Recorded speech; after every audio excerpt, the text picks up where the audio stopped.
Hello everybody, and welcome back to another episode of Kip. What's it called? It's called a motor race. Hey! Yep, we're back again. No Grand Prix last weekend, so it was a very boring weekend. But there's still plenty of news. Yeah, there's loads and loads of news.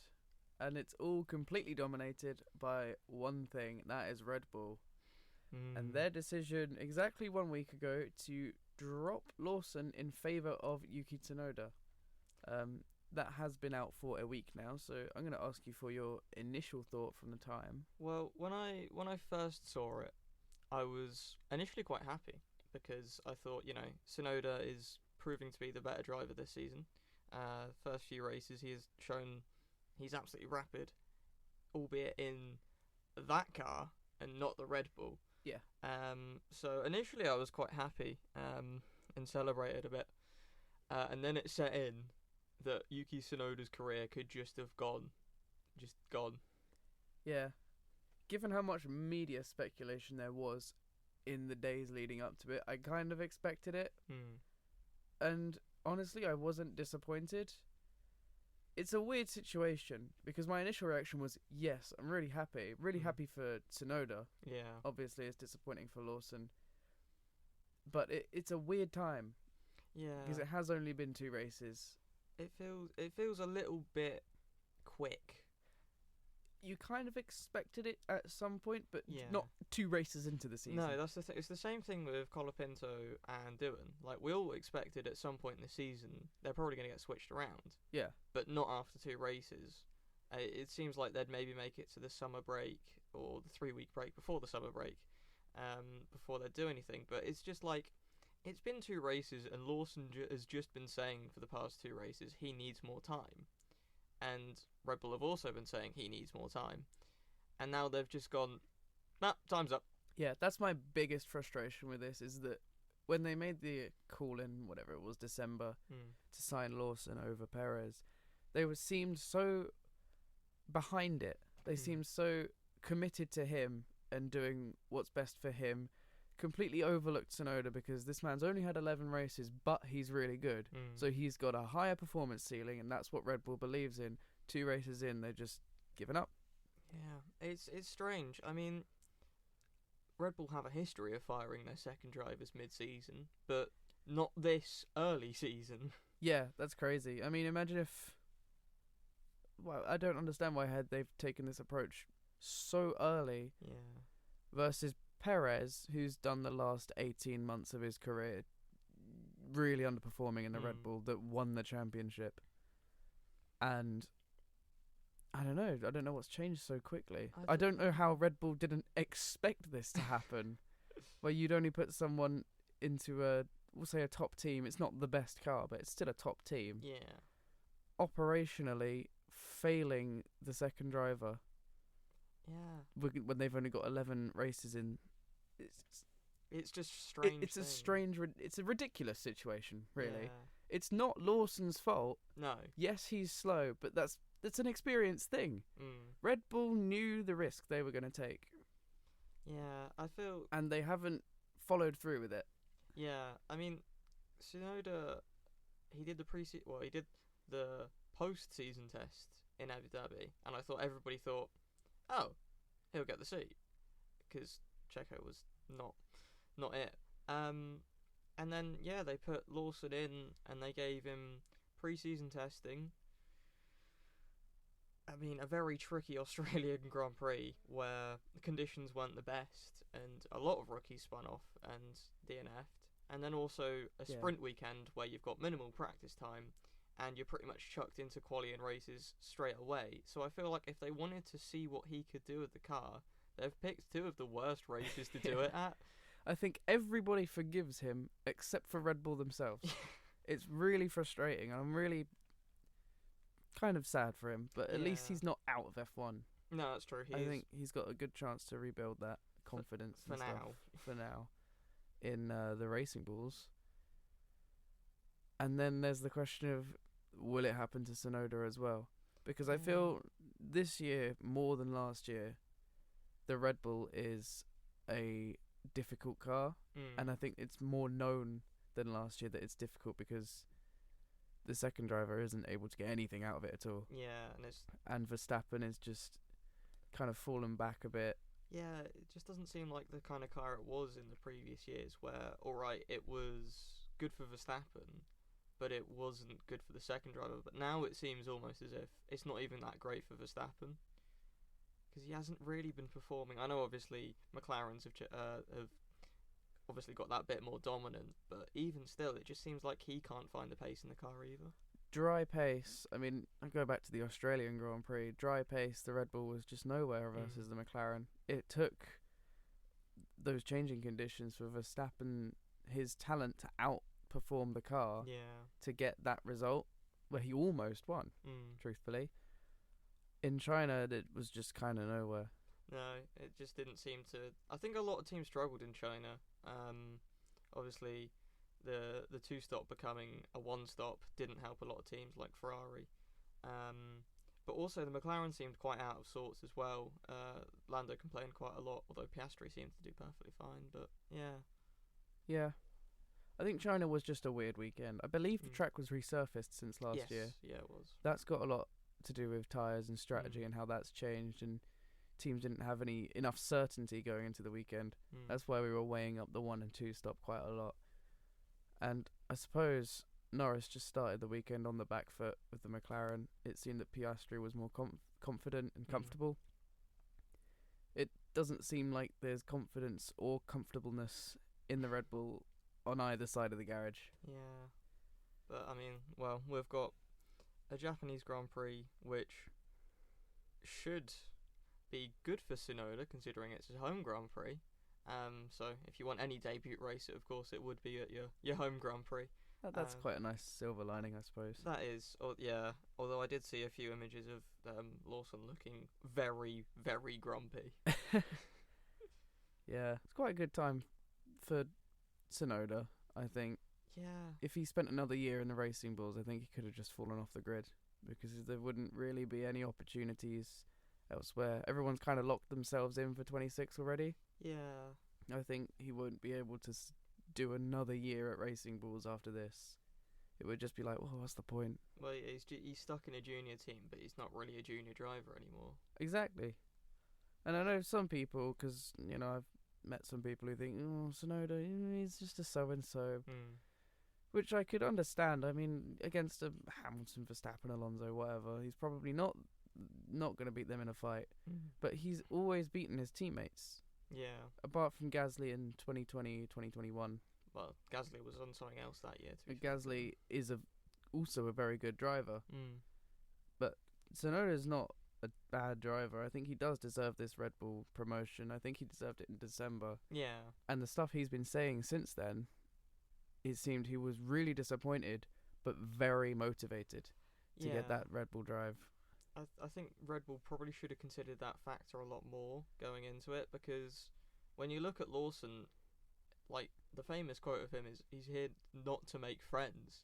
And it's just like, okay, but Tsunoda's out here promising that he will be quick and saying that he's got the evidence to back it up previously, whereas Lawson just didn't have that. And it didn't seem, alright, Lawson seemed eager to impress, but he didn't really have the confidence going in like Tsunoda, I think, now has, to prove a point that he is the better driver. Yeah, he was in over his head, I think, honestly, but that's not really his fault. No. If I had only 11 Grand Prix starts, I don't think I'd want to be put in the top team. That's what the junior team's for. Exactly. Yeah. What are you just skipping that out? Yeah, the whole purpose of it is to nurture drivers up to a good level, as we've seen with Ricciardo, Verstappen, Ricciardo, Kvyat. They all made it to Red Bull. Vettel. Yeah, they make a good crop of drivers here and there. They just don't seem to have. The management is just all over the place. Well, it's because you've got Helmut Marko spearleading everything. So. Oh man, that man just needs to disappear for a bit. Just like, I know he gets asked by the media to come up with these stupid answers. But it just feels like every morning I pull up Instagram and there's another stupid quote from Helmut Marko that says, oh, well, Liam Lawson came from the moon and he's got a very fast right hand. I don't know what I'm talking about. Yes. Don't know about that one, but Sonoda's short, so there. yeah. Oh, okay. Just take a chill pill, and I think the Red Bull management need to evaluate what has just happened for the last 3 months. Honestly, yeah, I think they need to evaluate what's happened over the past 3 years. They've gone from a dominant team that seemed to have an unstoppable car and driver to I don't know. Mid. Yeah. They're not a midfield team, but they're also not really a front-running team anymore, I think. They seem to just sort of be stuck in a limbo that's... One driver's amazing and can do something if given the right car, and the car only works for that one driver. So, yeah. See, the thing is, if you averaged out, I think there was some kind of stat that came out last year. If you found the median between Verstappen and Perez, the Red Bull works out to be like the 6th quickest car, or something stupid like that. It's like round Aston Martin like level, which is shocking. kind of shocking. Yeah. Which kind of spawns the question of, is the Racing Bulls actually the better car? I think it's what I've seen around, and I'm like, it's the better team car. It's a bold assumption, but honestly, the Red Bull obviously has a higher performance ceiling. Yeah. But it seems to be difficult to unlock that. I think it takes a very specific driver, Max Verstappen, to unlock that ceiling. Yeah. And I feel like other drivers like Lawson and Perez haven't been able to unlock that. And I don't know whether it's a driving style thing. I don't know whether it's just a general talent thing. Obviously, Sergio Perez himself was quite an experienced driver, so I don't think experience really has a factor to play. Race winner. Considering he's come into that team with a good 10 seasons under his belt. Started in 2011, I think. Yeah.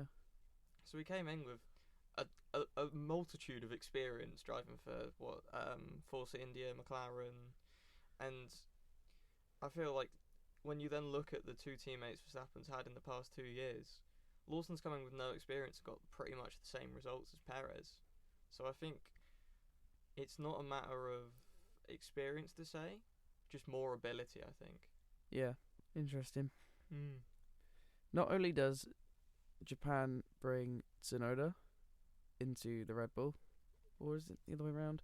Not only does Red Bull bring Tsunoda into the car for Japan, but they have got a nice little Honda tribute livery this weekend. Have you seen it? I have seen it. It is very nice. I quite like it, to be honest. I don't think I was expecting anything different. No. But I do like it. I like it a lot.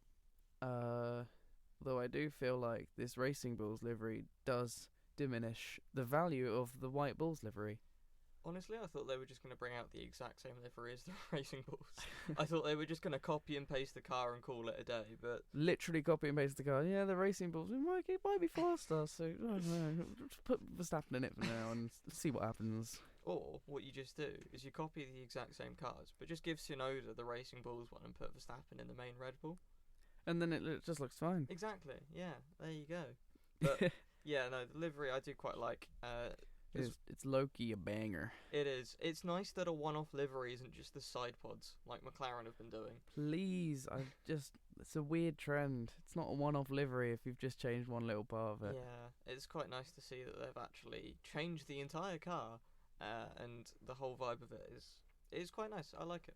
It's really nice.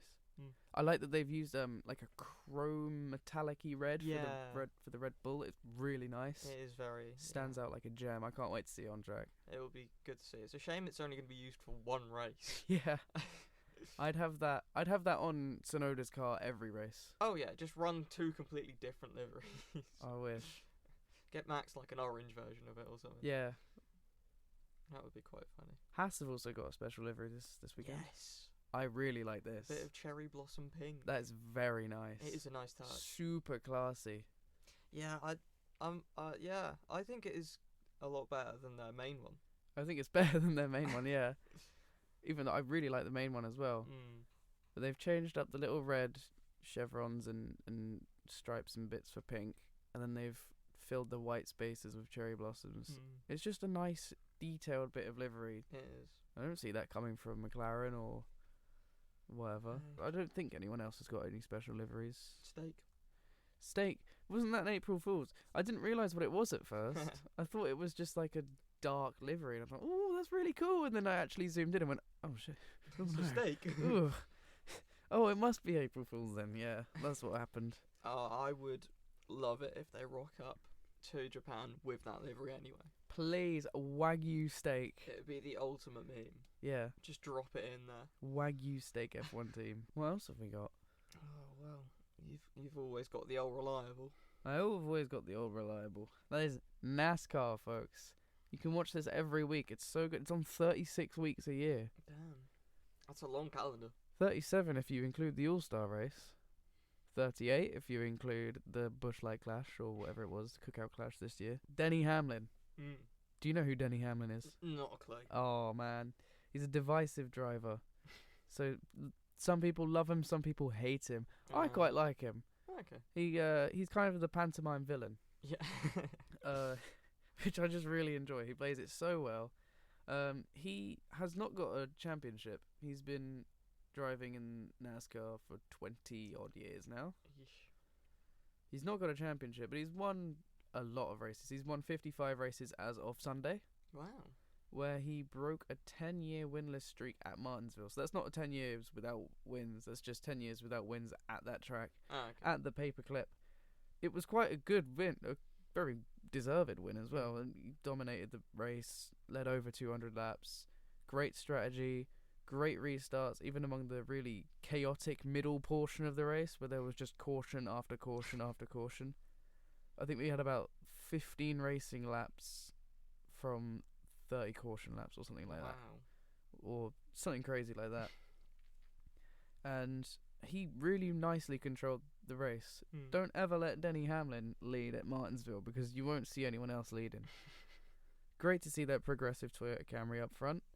Yeah, it was a slightly chaotic race. It has to be said, but that's Martinsville's short track. It's like half a mile oval. No banking. Well, a little bit, very low banking. Partly concrete. It just promotes hard racing because it's so difficult to overtake because there's not a lot of space. It's not necessarily like a dirty air thing because that would be on a bigger track. But it's really, you get to work for it, and I like that. It's like that one Mario Kart track, I forgot what it's called. I've no idea which one. I've got to find this. But I really enjoyed it because they brought the softer tyre from last year, and that fell off quite nicely. Oh, man. Dirty NASCARs are so good looking. Like, just rubber chunks all over it. Denny Hamlin set his own car on fire by accident. What? How do you manage that? He did a massive burnout almost the entire lap round when he won. And then burnt rubber got built up in the wheel well and just caught fire. And then he held this banner that says 11 against the world. And I've just thought, that's brilliant. Damn, fair play. Something I did want to bring up, as I realised this the other day. Why is the point system in NASCAR so scuffed? It's an odd one to explain because to understand how a champion is crowned, you'll have to understand the point system. But the point system is whack. I know, because I was watching a video the other day. I forgot what the YouTuber's called, but he was doing what if the 2021 drivers' standings was based on different point systems. I've watched that as well. Yeah, and the NASCAR one was just insane. Yeah, honestly, because who won it with that? I think it was Max. I can't remember. I think he won most of them anyway. But I remember one of them, Ocon, somehow managed to win. Yeah, because I think that was the elimination one. Was it? I think it's last place in the championship gets eliminated every race. And I think Ocon just had a really consistent season. Oh no, that was the one Science one, I think. Oh well, yeah. There was some random ones and it was a really good video. But I remember him breaking down the NASCAR point system, and you get points for being somewhere in a certain point in the race. So like there's 25, 50. Is it? So the whole race is broken into 3 stages, but they're not of equal distance, which is really annoying because it's difficult to follow which stages come where at what track. Yeah. When I'm writing a race report, I write in the top of my notes what stages are when, just so I can follow, because they'll say lap 108 of 320, and then it will say 20 in stage 6 or Yeah. stage 2, and it gets a bit confusing sometimes. But what you're saying is you do get the top 10 gets points at the end of each stage. Every race is broken into 3 stages. So you get top 10 score points at the end of stage 1, top 10 score points at the end of stage 2. End of stage 3 is the end of the race, so they get full points. Yeah. And the points run from 40 down to 0. Damn. Depending on what Yeah. place you are, but it's not quite linear, but it's almost linear. I think it's like 40, 36, 32 or something. But then it doesn't mean shit by the end of the season, because as long as you've won a race, you can. Yeah, the points is kind of a bit redundant, because when you win, you're in into the postseason playoffs, which is the last 10 races of the season. Anyone to get in the playoffs, you need to be top 16 or points or win a race. That's strange. And then when you're in the playoffs, all your points get reset to like 4,000 or something. I can't remember what it is. I think it's 2,000 for the start of the playoffs, but it doesn't really matter because no one's going to catch you.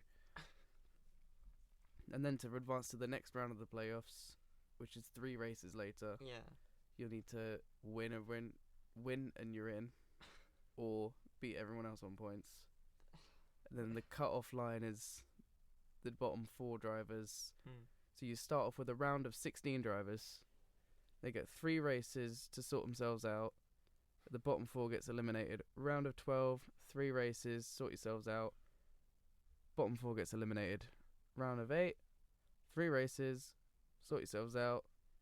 Bottom 4 eliminated, and you got 4 left in the final race of the season. Highest place wins the championship. That is so bizarre. It's absolutely whack. No NASCAR fan actually likes our point system in the championship format. If you've met a NASCAR fan who loves the championship and points and the whole format, they're a bit insane. It must be said. Yeah, it's just such a, like, you go to different series and they're all fairly linear. Like, the place where you finish is the points you get. Yeah. And whoever's got the most points at the end of the season wins the championship. Anything owned by the FIA is just 25, 18, 15. Most points at the end of the season win championship. But it's just, who the fuck thought it would be a good idea to have a playoffs to decide the winner? Playoffs only works in a 1-on-1 situation. Yeah. 36 on 36 kind of works out weirdly, and that's why it's just ended up being such a whack format. Yeah, I mean, it's... And at this point, I don't really know what you can do to change it, because if you change it, it kind of undermines the last 10, 11 years of the championship. Going, oh, well, Joey Logano's 3 championships are all fake, because he did it under this stupid format where you didn't need to do very much to win the championship. His average finish last year was 17th. And he won? And he won the championship because he finished the last race higher than his teammate, who was next in the... That's just... yeah. I mean, I feel like you sort of discredit yourself as a NASCAR champion if you win like that. Yeah, it's a tough one. I remember writing... I wrote up after the championship finale. I was writing for the other podcast, and I was trying to explain it, and I was just every time I wrote it out, I thought, no, this just sounds silly. Let me just try and condense it a bit, make it easier to understand. But it's just, no matter what you do, it's just, you can't just explain it to someone. It's a bit weird. Yeah, it's a strange one. But I mean, I guess some sports got to be a bit funky with it. I think the idea is with the stages is that NASCAR is so unpredictable. If you have a great day and you win stage 1 and you win stage 2, you got 20 points guaranteed. If you get taken out towards the end of the race, you still are going home with 20 points, so it's not the end of the world. Yeah. And I suppose on a macro scale, it does add a lot of strategy, because you'll find that some drivers will pit before the end of the stage to, they won't get the stage points, but they'll have fresh tyres and they won't need to pit under caution. Yeah. Because when you pit under caution, the whole line of cars is all condensed. Yeah. So if you pit under caution, you'll lose a lot more places. So that's the idea. And then some people will stay out to get track position and stage points if they're maybe in a lower team, or they want to offset their strategy a bit to take advantage later on. It makes for interesting racing at the time, but the whole system altogether is a buggy mess. Yeah, it's a strange one at least. It's a sticky one. But yeah, grats to Denny Hamlin. Yeah. Win number 55 at Martinsville. That's his 5th grandfather clock, if I'm right. What's a grand flap? Oh, I gotta tell you this. I gotta tell you this one. I'm gonna go on our Motorpost website. Is that like the equivalent of a Grand Slam, or? So the grandfather clock is a tradition going back to 1964, I think, at the Martinsville Speedway. They are handmade clocks made locally by the racetrack. I think it was a second business from the owners of the track at the time. It's just a tradition to give the race winner, instead of a trophy, they give him a grandfather clock. So the winningest drivers have like several of these grandfather clocks in their houses. I think it's pretty cool. I think it's nice, different thing to do. It's very unique, I'll give it that. Have something actually useful, or, rather than just another trophy in the cabinet. But yeah, but I mean, you walk into some NASCAR race's house and it's just lines of fucking grandfather clocks. Since 1964, Martinsville winners have celebrated by taking home a local handmade grandfather clock as a trophy. That you don't see that very often. No, I think it's really cool. Richard Petty has the most wins here, 15. But he doesn't have 15 grandfather clocks, I don't think. If you win your 10th one, do they give you a gold-plated one or something? That would be awesome. I gotta find out. How many grandfather clocks does Richard Petty have? He's 12. 12? He has 12 grandfather clocks. Wow. From 15 races. Damn. Because he started winning before they did the grandfather clocks. Oh, right, okay. The man has 12 grandfather clocks in his family circle, I suppose. Lined up, just in a row. That would be insane. I think I'd have one in every room. I feel like it'd be a bit annoying. I'm not gonna lie, I think I would probably just, sell mine or give them to charity, because, just imagine, midnight, and all of them are chiming at the exact same time. Yeah. Well, if you're a NASCAR driver, you probably have a second house to keep them That's all true. in. Yeah, you probably have a storage house to put all your trophies and stuff in. That is quite something. Yeah, that's his first win with Chris Gale, his new crew chief for this year. And his first win with Progressive Insurance, which is his new sponsor this year. Wow. It's a Great fact. wow. Wow. What a random sponsor. We went on a little excursion on Tuesday. Yeah. We thought we were going to Donington Park. We did. We thought for a great deal of time that we were going to Donington Park. And we thought it was just a half an hour drive down the road. Then about one day before, our friend told us that it was at the Croft Circuit, which is up north. 2.5 hours north. Which, yeah, should have seen that one coming, huh? Yeah. Well, I knew it was at the Croft about a month before he asked, maybe 2 months before he asked. Yeah, and then it kind of slipped our memories, and then we said, yeah, we'll go to testing, yeah. assuming it was Donington. And then it wasn't. I enjoyed it. It was a nice track. The cars are awesome. No other word for it. Yeah. I haven't really watched BTCC in about 10 years. It was the sort of thing I'd wake up at my grandparents' house if I'm having a sleepover. Sunday morning, ITV4. Oh my god, it's racing. Life has happened. Life was good back then. And yeah, I haven't really seen any of it since. No. I didn't realise how much faster the cars have got now. Yeah, they were rapid. They were very quick. Yeah, I'm used to the old BMWs, the front wheel drive ones, and were they even front wheel drive?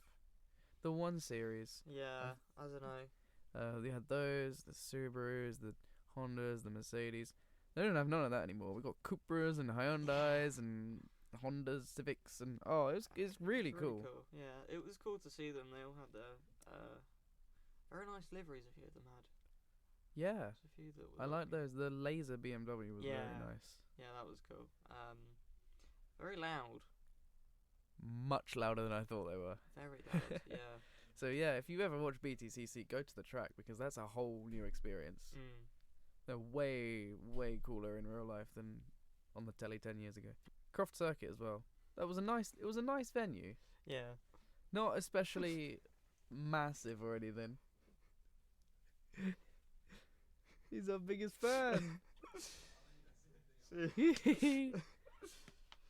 Yeah, sorry, we just got interrupted by an American football colleague. Yeah, no, it was a nice track.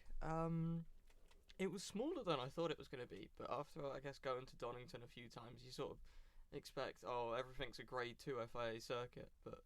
Yeah, it was strange, because it was big and small at the same time. Walking around it felt massive. Yeah. But... You know what else? Walking around it felt quite large. So, but on the actual scale, it's not very... No, I mean... What lap times are they doing? I don't know. 120 something. Yeah, they were quick. You saw them often, let's say that. Yeah. It got a little bit boring again. Same as last time we went to a testing, because they're not fighting each other. They're just going around. We got lucky with this little red flag that happened towards the end of the morning session. Yes. And Toyota had stopped on the circuit. That was, yeah. Towed it away. 2.5 minutes left to go in the session, and they sent everybody out. There was this beautiful line of cars going down the straights. It felt like it was in a race. It was like, wow. Yeah, they were actually going next to each other, but yeah, for the most part, it was just car go around track fast. Yeah. Not bad. However, it makes me inclined. I think I will watch BTCC this year. Yeah, I could back that. I think there were only 3 names in the pack that I'd actually heard of from previously watching BTCC. Shedden.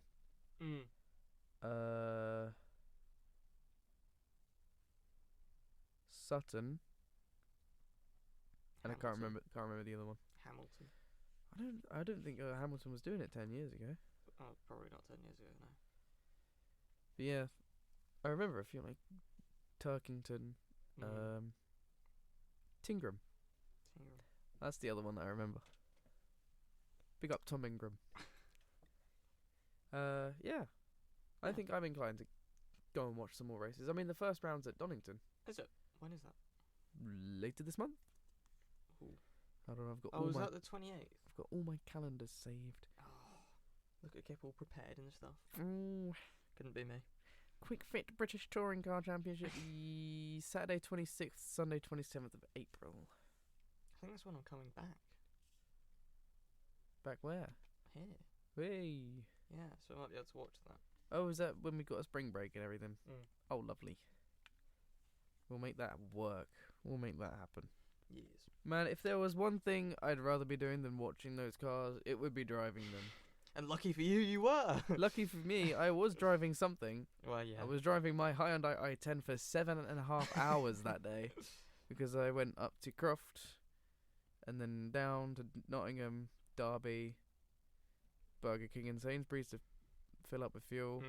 Off to Glannygores in Wales, where I competed in the British Universities Karting Championship. Almost forgot what it was called. Well done. I thought you were going to butcher that for a second. Glannygores, or as we call it, GYG, is Gig. a phenomenal circuit. I loved it so much. I've never been there before, and I didn't even watch any like tutorial videos or anything of it beforehand, because I just couldn't get onto the hotel Wi-Fi or anything, and I just completely forgot to watch any kind of guides or videos for it. Generally, that's what I would do before a race. I would study the track through other people's content and videos regarding them, try to understand the lines. And yeah, I think I was better off for not watching those videos. You think? Because I think watching those videos, I got in my head an idea of how the circuit went. Yeah. And then doing a track walk, I just thought, oh yeah, that's kind of what I already know. It's kind of and then forgetting it when I actually go on the track. When I rocked up yesterday with my good friend Ollie, big up Ollie from the Motorsport Society, we were the only 2 Derby drivers there. Wow. So normally you'd get 4 people in a team. 2 of our guys had to back out for unskippable exams. Yeah. which meant me and Ollie decided to double up. I should have called me up, mate. We doubled up on our races, and it has to be said, he's great. He's a great teacher because we had a little track walk in the morning, and I picked up everything he said, and then he gave me some advice after my quali session, and I was like, oh yeah, that's a good idea. I'm gonna try this again. And then I did my second quali session because we doubled up on everything, and it worked. There you go. By the time we come to my race, which was race 3, the races were being televised. Not They were. televised, but YouTube streamized. Yes. And I actually had an audience. You did. There was a few people watching, myself included. I thought I'd flick it on to go see what was going on. Yeah, it was, commentators didn't know what they were going on about, but it's karting, so. Yeah. It was a nice little bit of carnage, karting. It looked like a lot of action. Yeah. I had a whale of a time in my first race, which is race 3. I started 16th. Yeah. I was up to 8th at one point, I've been told. 7th, I think. 7th. It could have been 7th because I did drop back one place with a half spin off somebody. Somebody was battling someone else and then went off the track a little bit, and then I think you got past them and went up a bit, and then you were fighting with them for a little bit. Probably, I think, yeah, that rings a bell. Because there was a lot of stuff going on in front. There was a pack of a few carts that were dicing around, and I caught them up. I was told I could, if they going at that pace difference, I could have ended up in the top 5. It was very disappointing that I didn't. Yeah. P8 I would have been a fucking superhero if I got P8. You've no idea. But literally 5 minutes to go, and I look behind me over my shoulder down the straight, and there's no one really behind me now. I just got to keep focused, keep it on the track, no risks. And then what happens with a minute to go is I'm passing someone slow. There could have been a back mark, I could have been off the pace. I'm coming up behind them, they're not looking behind them on the straight. Oh. So I don't know which way to go. And I'm coming up behind him. The track naturally curves to the right slightly, so you kind of move off to the right a little bit. So naturally the gap on the left opens up. Yeah. So I go there, and he has no idea I'm there. And I see the gap is closing, and I back out. I think, admittedly, too late. Just clip him on the left rear, and instead of left hooking him off the track, I just decided I'm going to open the steering.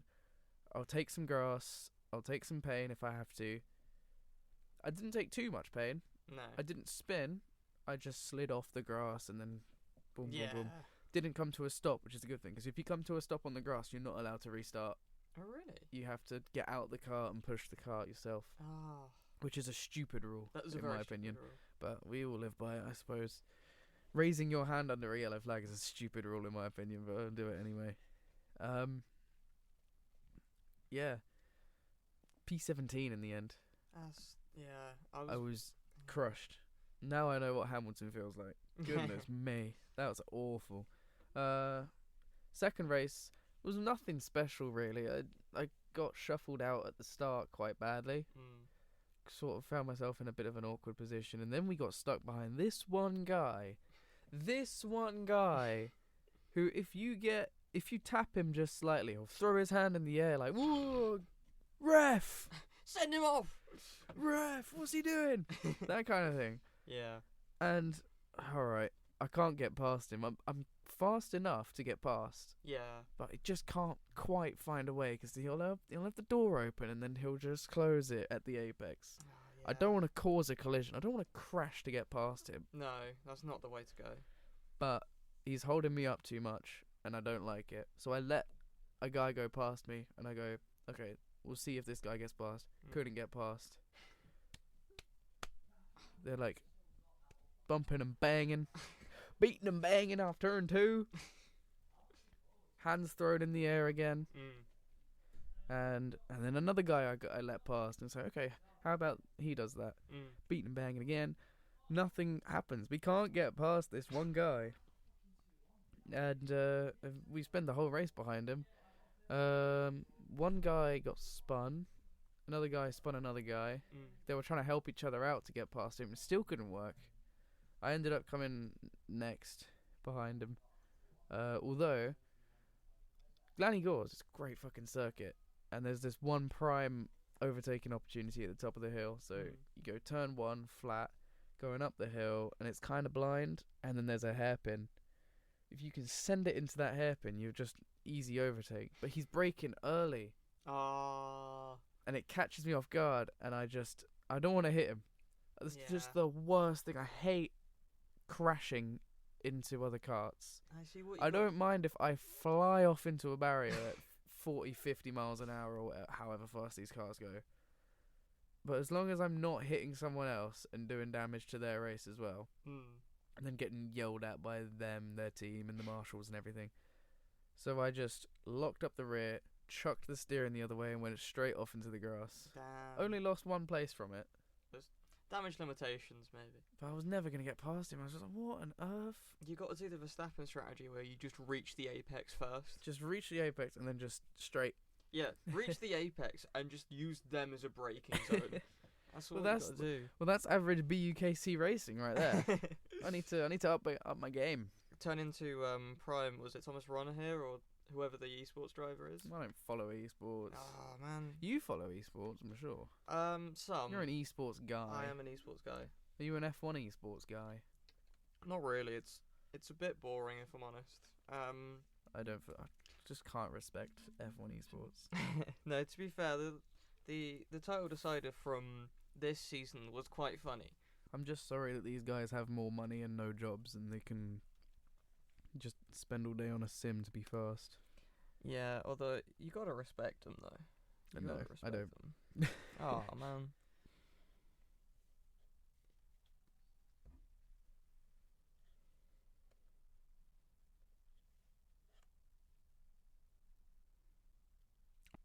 It was last weekend, so F1 Esports is a little bit weird because they hold 3 events where they do about 4 races apiece.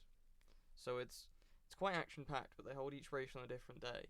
But this season has been a bit controversial, I think, to say the least, because a driver for Stake Esports, Thomas Ronha, it's quite a difficult one to pronounce, went into the final Grand Prix challenging Jarno Opmeer, who I think you probably would have heard of, for this season's title. And in the past, Ronha has been accused of cheating, being a little bit dirty with driving as well. And going into this race, he needed to win, basically. And he deployed the old, if I don't finish, no one else is finishing. Oh no. So there was a few occasions during the race where he would just slide down the inside, bump into the other person's side pod, and just keep going. It was insane. That I respect the man for his commitment to the cause, but he had a generational head loss and quite literally crashed out. He finished 4th in the end, and Jarno Opmeer went on to win, which was the cherry on top. But yeah, this guy, honestly, he was just forcing his way to the front. Wow. And there was a controversial move. I think it was in I don't know what corner it was. It's like the bit before Latifi. They don't have names in Abu Dhabi. Yeah, the bit before where Latifi shagged it into the barrier. Yeah. You know, the little the right and then left. Is it double right? Yes. And then left. Yeah. In there, he had a little controversial move where he quite literally did the Max Verstappen, where he just made it to the apex first. But he didn't even make it to the apex first. He just was really late on the brakes and slammed Jarno Opmeer off the track. And yeah, that kind of ruined his race. Rip. But yeah, it can be quite dramatic and quite funny. But yeah, I think this season was quite a good one for drama, at least. Maybe we'll get a Netflix documentary or something. I don't know. God, yeah. I hope not. Alrighty. Right then. Qualifying. What do I think your top 3 is? I think you will have Leclerc third, Mm. Verstappen second, Piastri first. 2 out of 3. Ooh, I put Piastri first, Verstappen second, and Lando Norris to be third. interesting. Right, I think you'll put Lando Norris on pole, Oscar Piastri in second, and George Russell in third. Ooh, none. None. I've got a Piastri pole, Leclerc and Hamilton second and third. Wow. Yeah. Your top three in the race. I think Norris to win with, I think, Piastri and easy P2 and Verstappen third. 1 out of 3. Ooh. I've gone Max third, Yuki second, and Oscar Piastri to win. That would be the best result ever. I know. Oh, man. That'd be awesome. Alright, for you, I think you're going to continue with this Ferrari theme. I think you're going to put Leclerc to win it, Hamilton to come second, and Norris to come third. Oh, none again. None again! Oh. I got the Piastri win. Yeah. So Piastri pole to win conversion again. With Verstappen second. And Hamilton third. Damn. I have not got Norris in my top three in either one. I think he'll... I don't know why. I just think... Another stinker. He won't have it this round. Damn. Fair enough. Well, we'll have to see how that one plays out in a couple days. At whatever it is, 3 in the morning. Oh god, yeah, not another one. Again. Not another one. No. Oh dear, that's not going to be fun. It should be the last one for a little bit of this time anyway. I think so. We've got the Middle Eastern run next, haven't we? Yeah, we go to Bahrain, Saudi Arabia. No. Qatar? I think they keep Qatar at the end of the season now. I wish they'd take it off the calendar. I wish they would as well. I've got this calendar saved as well. Yeah, I've got this calendar saved as well, actually. Bahrain, Saudi Arabia, then Miami. So yes. They've stuck Miami in there for God knows why. Fun! That's it. It's been a very quiet motorsport week. It has. It's literally just been, my feed has just been Lawson, Sonoda, Red Bull, Lawson, Sonoda, Helmut frickin' Marco. Yeah. Well, that'll just about do it, I believe, then. Yes, sir. Thank you all so much for listening and or watching. This is available on YouTube if that tickles your fancy. Ooh, we're on YouTube now. Let's go.